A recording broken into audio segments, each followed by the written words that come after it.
You're listening to the Amazing Facts Daily Devotional. Today's topic, by His stripes. As many as 2.5% of people suffer from prosopagnosia or face blindness. Someone with prosopagnosia might not be able to recognize his or her spouse, longtime colleagues, or his or her own children. For example, author Heather Sellers once tried to kiss the wrong man at the airport. She thought she recognized her husband's distinctive gait.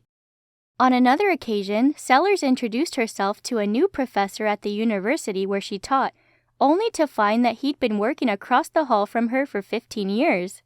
People with prosopagnosia often work very hard to recognize people based on their clothing, hair color, body shape, voice, and other characteristics. It seems that quite a few Bible characters had momentary face blindness when first meeting Jesus after his resurrection. Mary Magdalene met Jesus at the tomb, but didn't recognize him until he spoke her name, John chapter 20, verse 14. The disciples saw him on the shore while they were fishing and didn't know it was him until their nets were miraculously filled with fish, John chapter 21, verse 4. And the two disciples on the road to Emmaus didn't recognize him until they saw him break bread. What was it about that simple act of breaking bread that opened their eyes? Let's consider the story closely. Jesus reached out for the bread, took it in his hands, broke it into pieces, and then handed it to each disciple.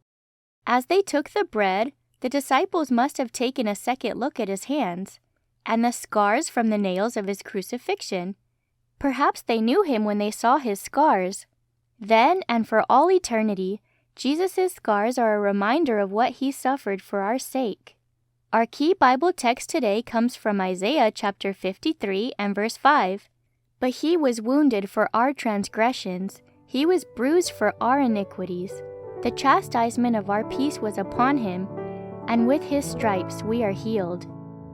Thank you for listening to the Amazing Facts Daily Devotional.